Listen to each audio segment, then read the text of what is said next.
থেকে আমি রূপা শিক্ষক। আপনাদের আমাদের আজকের অনুষ্ঠান অল বেঙ্গল থিয়েটার ফেস্টিভ্যাল যেটা চলছে, ফার্স্ট ফেজ হয়ে গেছে, এটা সেকেন্ড ফেজ। আপনাদের সবাইকে স্বাগত। আপনাদের অনেক ধন্যবাদ আজকের আমাদের অনুষ্ঠানে উপস্থিত হওয়ার জন্য। আমাদের আজকে অনুষ্ঠানের প্রথম যে সেমিনারটা আছে, পথ নাটক নাকি পথ খোঁজার নাটক। এই সেমিনারের যারা বক্তা আছেন অনেকগুলো উপস্থিত হয়ে গেছেন।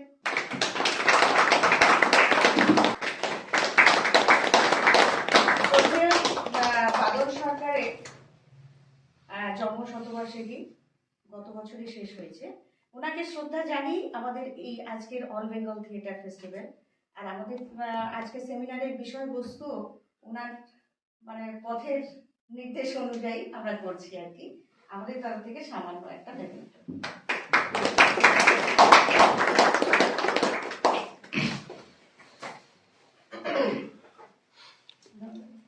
বক্তা আছেন মাননীয় বুলারি,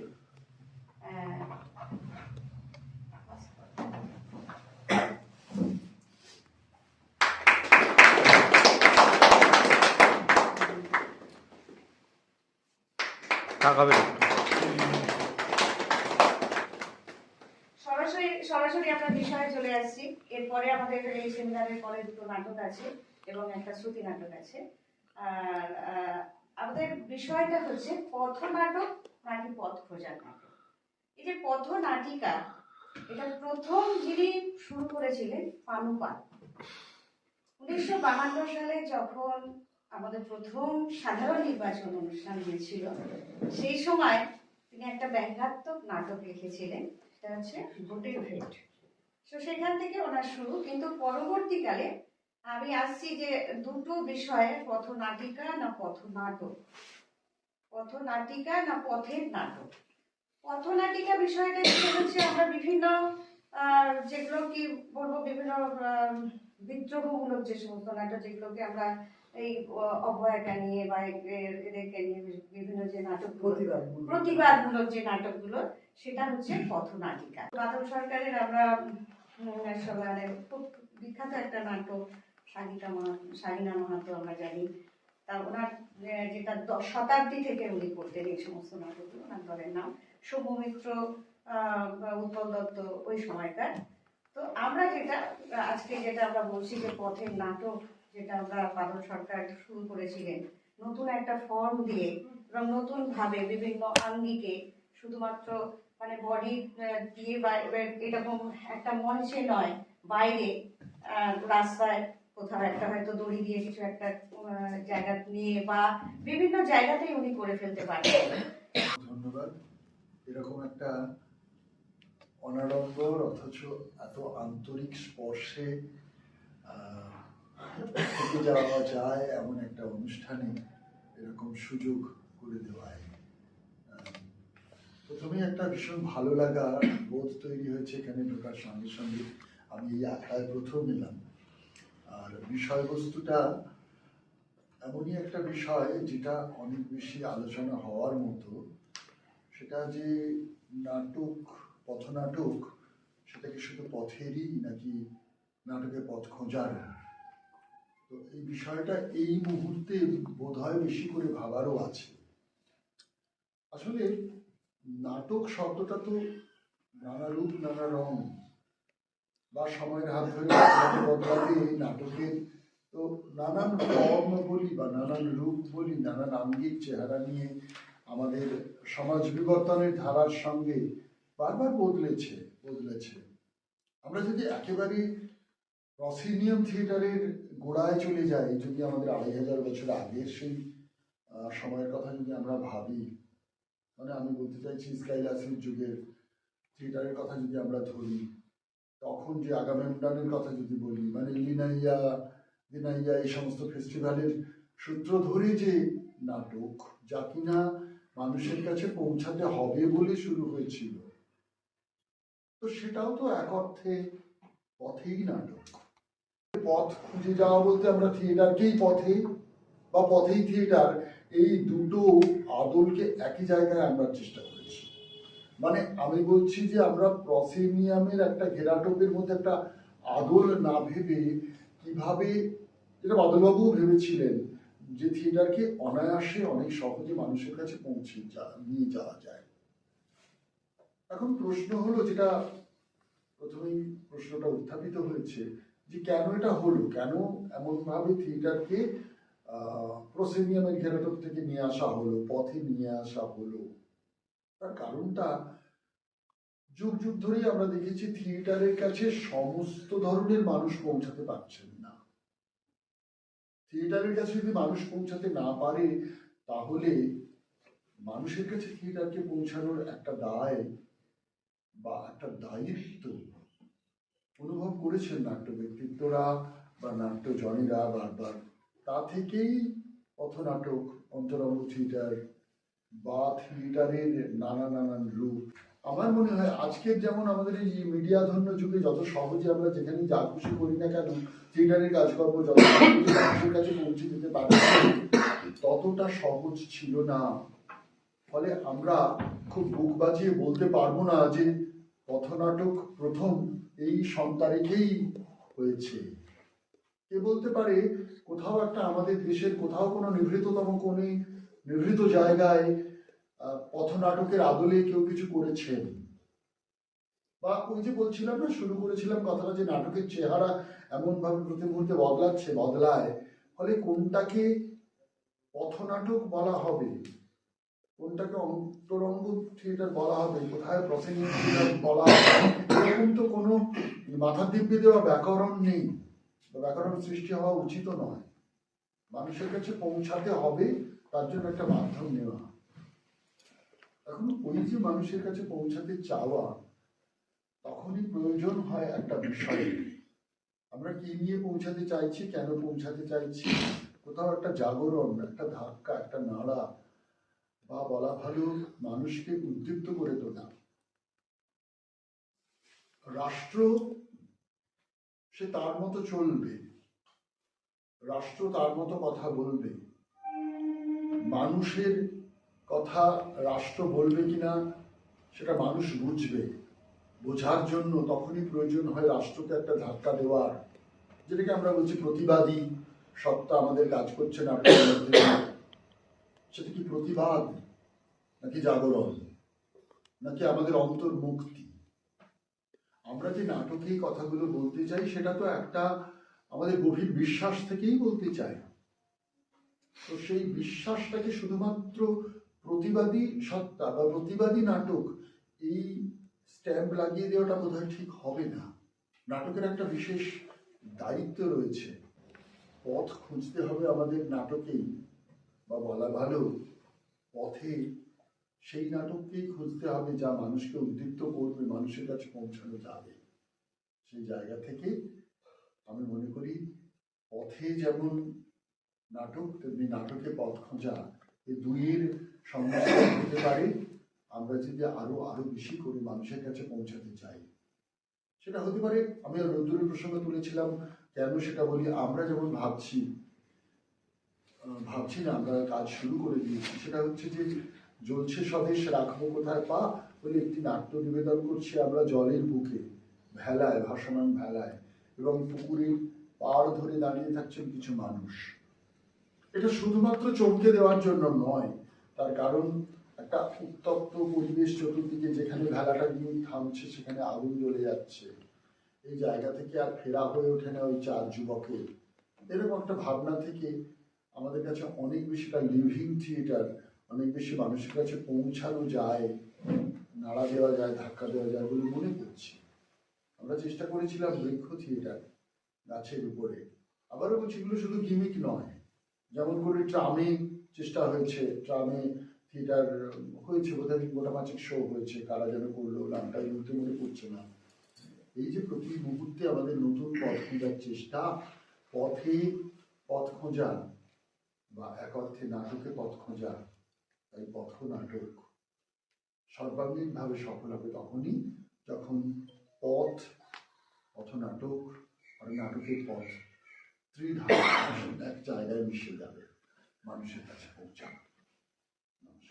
সহজভাবে নাটকের মধ্য দিয়ে যেমন আমরা পথ খুঁজে পাই খুব সহজভাবে, তেমনি ওনার বলার মধ্যে সেই সহজভাবেই কিন্তু আমরা সবটা বুঝতে পেরেছি। সবটা মানে আপনি সুন্দর করে বুঝিয়ে দিয়েছেন।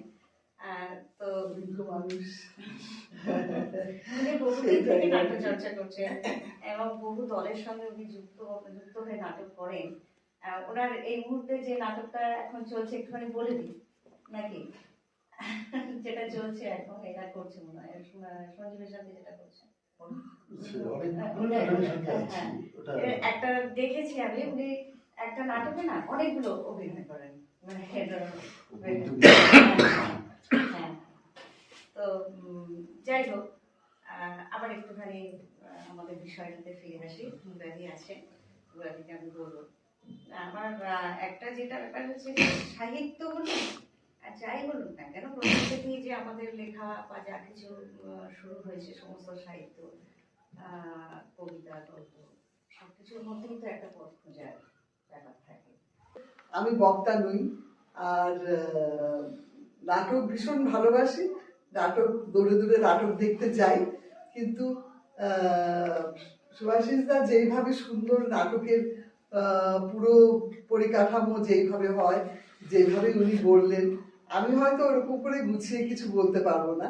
আমি ছোট্ট করেই মানে বলছি যে পথনাটকটা হলো এমন একটা নাটক যেটা আমাদের যে কোনো প্রেক্ষাগৃহের বাইরে বা মঞ্চের বাইরে খোলা আকাশের নিচে করা হয়, সেটাকেই পথনাটক বলা হয়। আর তার মধ্যে পথনাটকের মধ্যে দিয়ে মানে যাতে আমরা সাধারণ মানুষের কাছে পৌঁছতে পারি সেই হিসেবেই করা।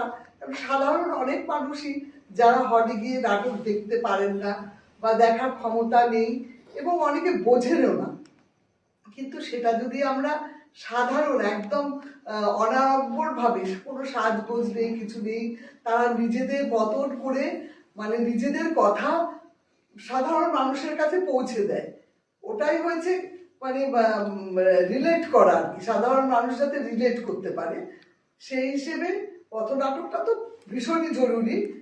সাধারণ মানুষের মধ্যে জাগ্রত করা, সেই জিনিসটাকে প্রথম মানে খোঁজার চেষ্টা হয়েছে আমাদের ওইটাই, যে আমরা যাতে প্রতিবাদ, যে জিনিসের উপরে আমরা প্রতিবাদ করতে পারি এবং সামাজিক যে পরিবেশ যেইভাবে আমরা পরিবর্তন করতে পারি সেই সব নিয়েই সাধারণ মানুষের কাছে যাতে আমরা পৌঁছতে পারি, বলতে পারি, সেটাই আমার কাছে মনে হয় পথ খোঁজার আরেকটা ব্যাপার আর কি।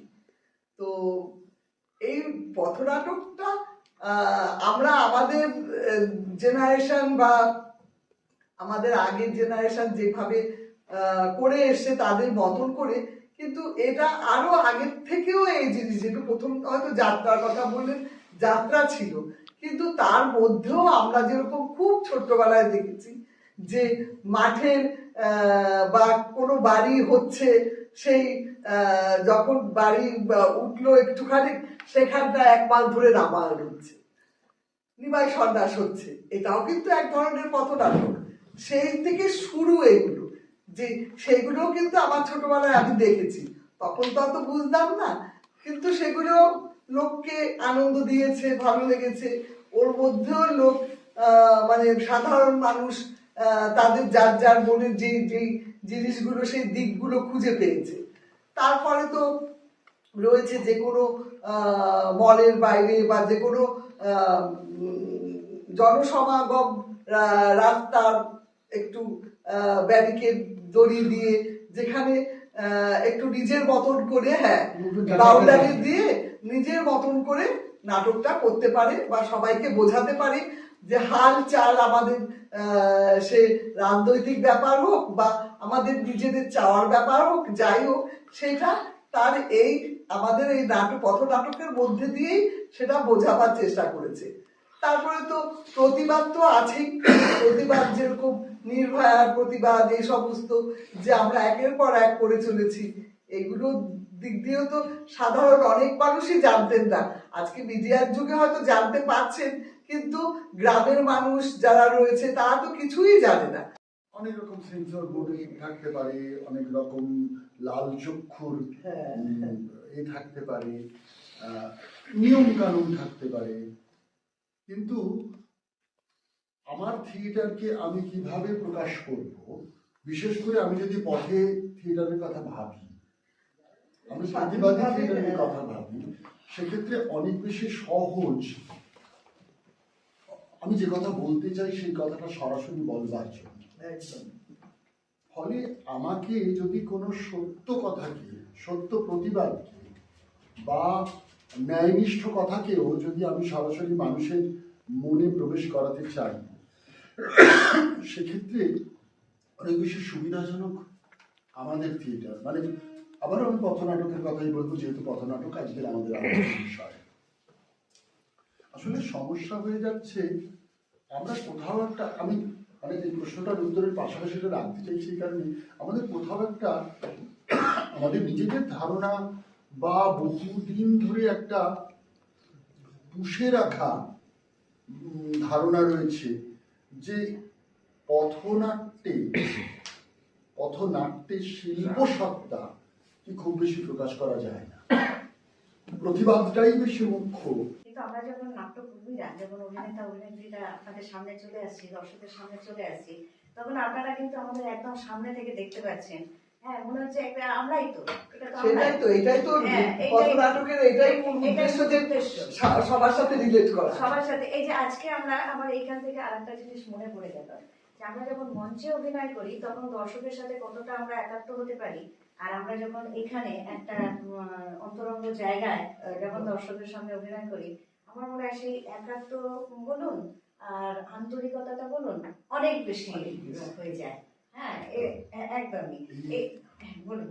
এই জায়গাটায় মানে আমার ব্যক্তিগত অভিজ্ঞতার নিরিখে বলতে কোনো দ্বিধা নেই, আমি ভাগ্যবান এইভাবে দেখি। তার কারণ আমার থিয়েটারের হাত ধরে চলা বেশি দিন নয়, 53 বছর। মাত্র আমি 53 বছর থিয়েটার চর্চা করার পরে আমি একটা সেন্টেন্স শুধু শিখতে পেরেছি যে আমি থিয়েটারের কিছু জানি না। মানে এইটা শিখতে আমার 58 বছর, 53 বছর কেটে গেছে। 5 বছরে আমার হাতে করি। কিন্তু আমার সৌভাগ্য, আমার শুরু হয়েছিল 5 বছর বয়সে ডিগবাজি বলে একটি নাটক, সেটি পথে হয়েছিল, একটি বট গাছের নিচে পথে হয়েছিল। তো এবং পরবর্তীতে আমি গ্রেপ্তার হইনি, কিন্তু গ্রেপ্তার হওয়ার মতো উপক্রম হয়েছিল। আমি তখন ঠাকুরপুকুর বিবেকানন্দ কলেজে পড়ি। আমি জলের বুকে করতে চাইছি বা করছি, সাঁতারের দক্ষতা, গালা থেকে পড়ে যাওয়া, এই সমস্ত বিষয় নিয়ে আবার ওই বহুমাত্রিক কথা বলছি। তার কারণ যে প্রশ্নটা উঠেছিল, যেটা ভুলে গেলাম, মানে অনেক বেশি বিস্তৃত কথা চলে গেছে। মানুষের কাছাকাছি আমরা চলে যেতে পারছি, মানুষের কাছে পৌঁছানোর জন্য আমাকে তো আমার ওই শিল্প সত্তার এমন কিছু অভিনন্দিত দিক রাখতে হবে, যাতে কিনা আমি তাকে মুগ্ধ করতে পারি। আমি 200 টাকা টিকিট কাটা যে লোকটা, সে বাধ্য, সে টিকিট কেটে ঢুকেছে, সে বেরোবে না, সে থাকবে শেষ পর্যন্ত। কিন্তু আমার পথনাটকের দর্শক তো ফ্লোটিং দর্শক, তাকে আটকে রাখতে হবে। তাহলে সেই যে বৈভব, আমার অভিনয় বৈভবের কথা বলছি, তাকে যে অভিনয় বৈভব দিয়ে তাকে যে একটা বেষ্টনীর মধ্যে আটকে রাখা, তার জন্য আমাদের কোথাও একটা শিথিলতা আছে। আমরা যতটা যত্নবান পর্দায় বা মঞ্চের অভিনয়ে, ততটা নই পথে করার ক্ষেত্রে। আমার প্রতিবাদী সত্তা জোর চিৎকার করে কিছু বিদ্রোহের কথা বলার ক্ষেত্রে যতটা আন্তরিক, ততটা আন্তরিক নয় যে আমি আমার অভিনয়ের সাধুতার দিকে, অভিনয়কে অনেক বেশি মানুষকে আকৃষ্ট করার দিকে। ল্যাংস্টন হিউজের ওই কথাটা আমাকে খুব নাড়া দেয়। তিনি বলেছিলেন যে সেই শিল্পই খাঁটি শিল্প যার দর্পণে জীবন প্রতিভাত হয়। একজন অতি সাধারণ অসাধারণ মানুষ, সেই অতি সাধারণ অসাধারণ মানুষটি যখন তার মনের পর্দায় আমাকে পাওয়ার পরে তিনি যদি আমি হতে না চান, তাহলে কোথাও একটা আমি তার সাথে প্রতারণা করছি, সেই সঙ্গে সঙ্গে আমার নিজস্ব বিচরণ ক্ষেত্রের প্রতি প্রতারণা করছি। আর পথে তো এই পথটা থেকে আমরা যদি নিজেরা না সরতে পারি, বা অনেক ক্ষেত্রে আমরা নিজেরাও দায়ী। অনেক সময় আমি পথে থিয়েটার করবো, এই ব্যাপারটা যদি এসে যায়, একটা পথ খুঁজবো না, তাহলে সমস্যা সেটা হচ্ছে। আগে যেমন গণসঙ্গীত, ঠিক এখন কি সেটা হয়? এখন আর হয় না। প্রত্যেকবারই পথ বদলাচ্ছে। আমরা অনেক গণসঙ্গীত গিয়েছি, মানে আমার স্কুল লাইফে আর কি, 9-10 যখন পড়ি তখন, মানে নাটক করিনি, নাটক যখন আমাদের ক্লাব থেকে শুরু হলো ততদিন আমার বিয়ে হয়ে গেল আর কি, কিন্তু গণসঙ্গীত করেছি। সেটা তো ওই সঙ্গীতও এই নাটকের আরেকটি পরিপূরক।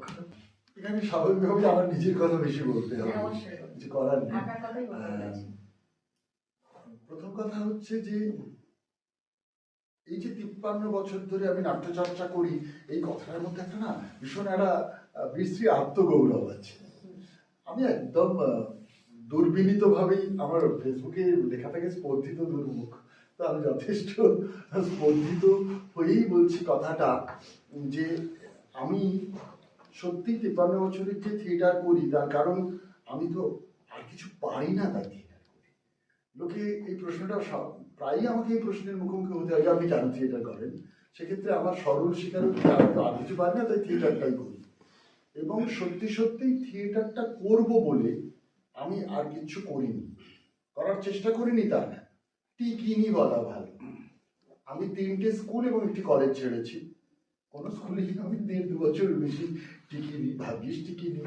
কারণ আমার সঙ্গে সংঘাত হয়েছে স্কুলের ওই তথাকথিত নিয়ম কানুন থেকে যাওয়া, ক্লাস, আমার বাইরে ওয়ার্কশপ করবে, খাতারুর শো তখন চলছে, সেই সময় বিদ্যানগর স্কুল ছাড়লাম, মুচিশা স্কুল বলে একটি, সেখানে 1 বছর টিকেছি, সাউথ পয়েন্টে সকালে ক্লাস করতাম। আমি এই কথাগুলো বলে এটা বলতে চাইছি যে এই তথাকথিত আপাত মূর্খামিটা কেন করেছি। মানুষের কাছে তো এটা মনে হয় যে থিয়েটার করে কি পাও, কেন থিয়েটার করি।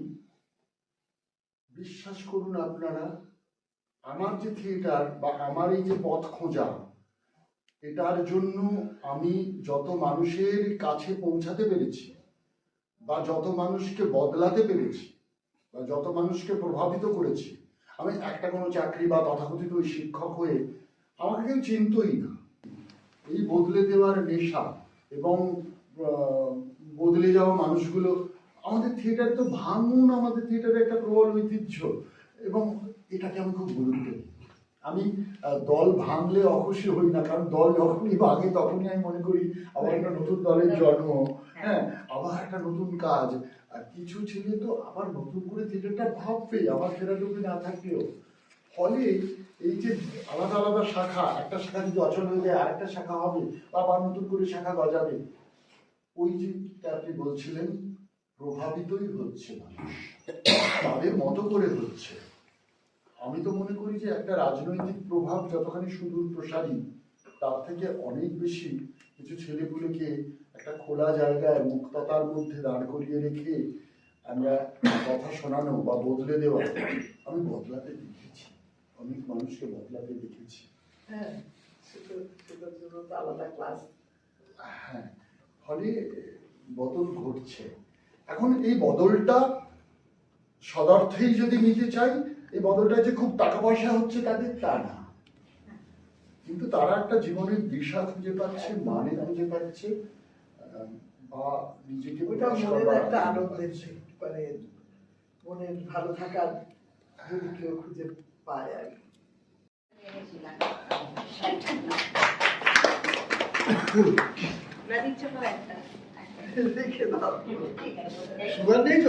কেমন আছিস সই? তোকে খুব মনে পড়ছে আজ। দুপুরবেলা সব কাজ শেষ করে তোকে চিঠি লিখছি। আমার বিছানা থেকে জানলা দিয়ে শ্বেতকরবী গাছটা দেখা যাচ্ছে। ওটা অনেক পুরনো গাছ। তোর মনে আছে সই? আমাদের বালিকা বেলায় ওই গাছটার নিচে আমরা চাটাই পেতে দুপুরবেলা আমের আচার খেতাম। মা যখন উঠোনে আচারের বোমগুলো রোদ্দুরে শুকোতে দেয়, তখন বেশি করে তোর কথা মনে পড়ে। গরম চার আচার তুই ভীষণ ভালোবাসতিস। কোনো কোনো বিকেল বেলা আমরা যখন লুকোচুরি খেলতাম, যখন খড়ের গাদার পেছনে অদৃশ্য হতাম আমরা সবাই, সেই সুযোগে তুই আচার চুরি করতিস। কম বকুনি খাসনি তুই আমার মায়ের কাছে। তোর কথা ভেবে আমার মা এখনো কাঁদে। যত্ন করে আচার বানায়, করমচার আচার। আমাকে বলে, তোর সই যদি আসে ওকে এক গ্লুম আচার দিয়ে দিবি। তুই কবে আসবি সই? ওলো সই, ওলো সই, আমার ইচ্ছা করে তোদের মতন মনের কথা কই। বিকেল বেলায় মাঠের শেষে গিয়ে বসি, গাছপালার আড়ালে সূর্য ডুবে যায়, চোখের জল আঁচকে মুছে একলা ফিরে আসি। বড় একা হয়ে গেছি রে সই, বড় একা, বড্ড একা লাগে আমার। আমি একা বসি সন্ধ্যা হলে। আমি নিজে অল্প একটু করি আর কি নাটকের সঙ্গে। নাটকটা আসলে অ্যাকচুয়ালি আমি ভীষণ ভালোবাসি, শেষ ছোটবেলা থেকেই আর কি। তো আর এখানে যে আশিস স্যার আছে আর কি, সে আমার গুরু, মানে তার কাছেই আমার শেখা। আর তার এখানেই আজকে যে সেমিনার হচ্ছে বা যে নাটক মানে হচ্ছে আর কি, সেজন্যই সে দেখার বা কিছু বলার, সেজন্যই আমি এখানে আমন্ত্রিত হয়ে এসেছি আর কি। তো আমার ভীষণই ভালো লাগছে। ছোট্টর ওপর হলটাও বেশ সুন্দর, আরও অনেকে এসছে, সব নিয়ে বেশ একটা ভালো পরিবেশ, খুব সুন্দর। ভাটা থিয়েটার লেবার কালচারাল অর্গানাইজেশন, সম্ভবত পুরো নামটা ধরলে। তো এটা আমার কাছে অনেক দিনের একটা পরিচিত নাম। আশিস সর্দারের সঙ্গে মূলত আমার একটা অনেক দিনের একটা জমে থাকা একটা সম্পর্ক। তো সেই জায়গা থেকে একটা টান ছিল, সেই টানে চলে আসা এক নম্বর কথা। আর যদিও ফেস্টিভ্যালটা গতকাল শুরু হয়েছে, আজকেও সেটা চলছে দ্বিতীয় দিন আজ। গতকাল তো আমি থাকতে পারিনি, ফলে সেই রূপরেখাটা সম্পর্কে আমি অনবহিত। কিন্তু আজকের যে আন্তরিক পরিবেশে এবং এই যে আখড়ার মেজাজ, এইটা আমাকে ভীষণভাবে তৃপ্তি দিয়েছে। মানে আমরা যারা থিয়েটারের মুক্ততায় বিশ্বাসী, যে কারণে মুক্ত থিয়েটার করি বলে দাবি করি, সে মুক্ত থিয়েটারটা অন্তরঙ্গ হতে পারে বা পথ নাটকেও হতে পারে বা যে কোনো থিয়েটার, যেটা কিনা মানুষের সঙ্গে অর্থাৎ দর্শকদের সঙ্গে সরাসরি অভিনেতাদের যে সম্পর্কটা অনেক বেশি সহজ হয়, সেই সহজতাটা এখানে পাবো বা পাবো বলে বুঝতে পারছি, সেজন্য একটা আলাদা আনন্দ হচ্ছে। আজকের ফেস্টিভ্যালে তো 3টি নাটক, তার প্রথম নাটকটায় আমি অভিনয় করব, একক নাট্য। তার আগে রয়েছে একটা সেমিনার, সেই সেমিনারের বিষয়টিও ভীষণ দারুণ, আমাকে এখন থেকে ভীষণ ভাবাচ্ছে বিষয়টা। সেটা হচ্ছে পথনাটক কি শুধু পথেই, নাকি নাটকে পথ খোঁজাও? তো এই বিষয়টা ভীষণ ইন্টারেস্টিং আমার কাছে। এই সব মিলিয়ে আমার ভীষণ ভালো লাগা। আর আমার মনে হচ্ছে যেটা, যে আজকের অনুষ্ঠানের দ্বিতীয় দিন বা শেষ দিন এটা জমে যাবে।